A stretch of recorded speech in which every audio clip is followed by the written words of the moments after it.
Greetings, one and all, to the most cursed, most cringiest corner of the internet. A YouTube channel content creator actively alienating everyone in both the analog and digital world. Well, welcome and good evening, you wonderful dice of all alignments. I am Lunar D8. I feel like I have to sneeze. I feel like... Everyone's like, you could re-record the intro. I'm like, no. I like it. I truly do like this form. Now, if you can keep this up and give me a wonderful name, that'd be great. If I have to go around nameless for too long, I'll get all sulky. Fear not, I shall find you a splendid name. But first, there is something I must consider. What shall be the form of my magic? Hiding objects and transporting them instantaneously is your theme.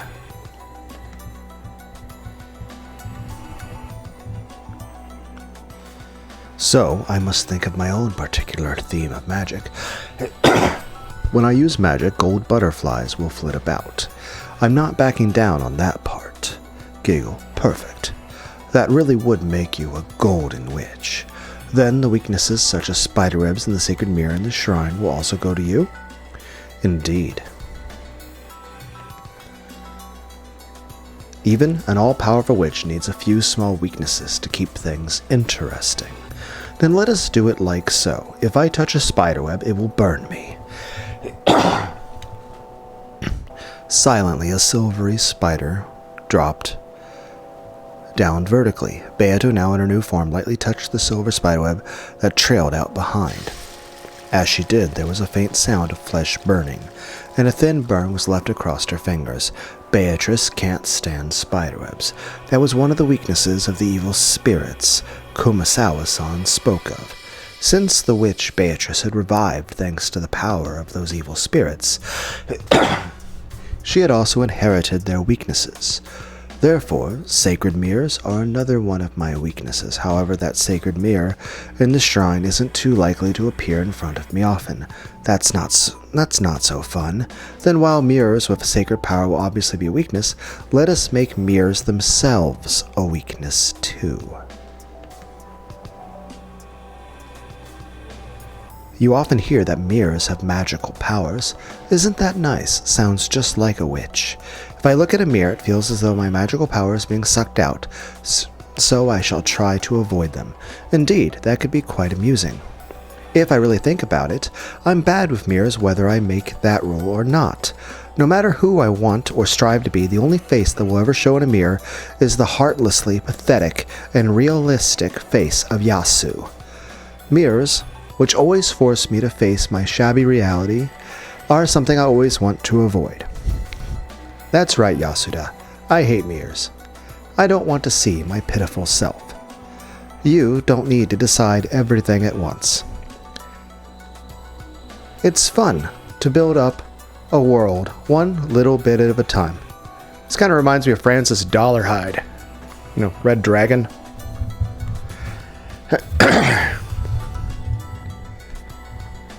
True. I understand.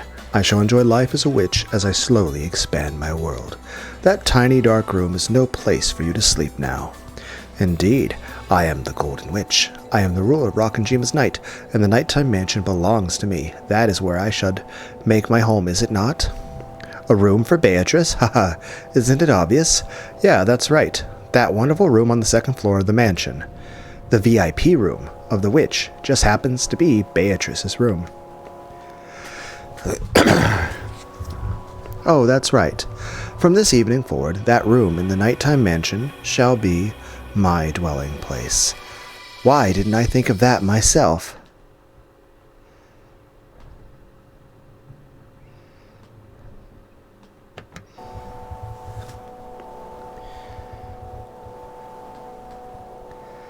Then, let's go, Beato. If we're going to drink tea together, we'll need a much better room than that cramped one. Out of horror movies, which ones do you think are best? Which one do you guys find most interesting? Nightmare on Elm Street, Halloween or Friday the 13th?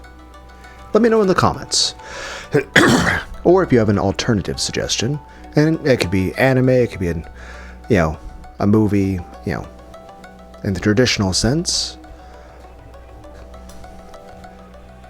We'll need a much better room than that cramped one.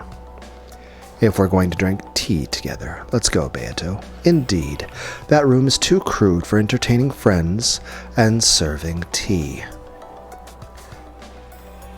We shall change rooms. Let us go, my friend. So, this is goodbye to Shannon? When I looked at my feet, I could see my own dorm room far beneath me. Behind me, one of those words. I could see Shannon, who had dashed up to the bed I lay on and had been saying, "Wait." At the moment time froze. She was as rigid as a doll. Looking down at it from this height, it really did look like a small dollhouse.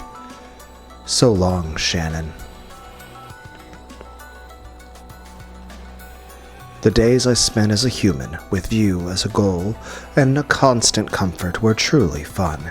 If I had never learned the joys of magic and awakened as a witch, everything would doubtless have remained as it was. I was your only close friend too.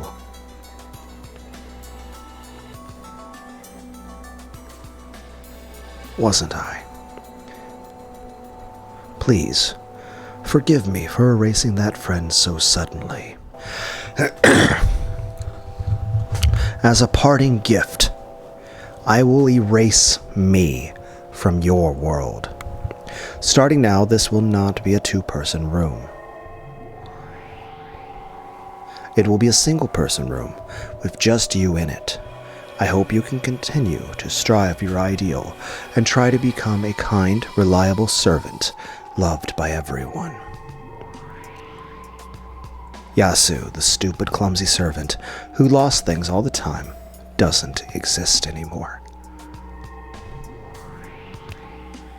So long, Shannon. When I mature as the Witch Beatrice and stride through the nighttime mansion where I may bump into you as you do your nighttime rounds.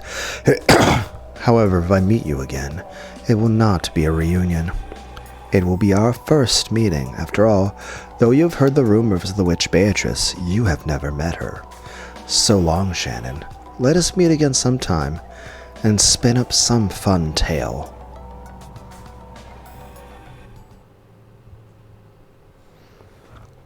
Wait. Ellipses. What was I doing? Was I talking in my sleep? Apparently I had gotten out of bed, stretched my hand out towards it, and said, "Wait.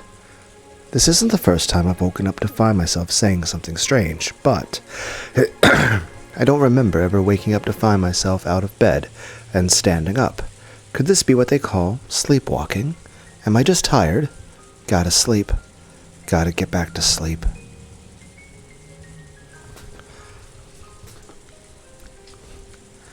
I turned around to face my bed.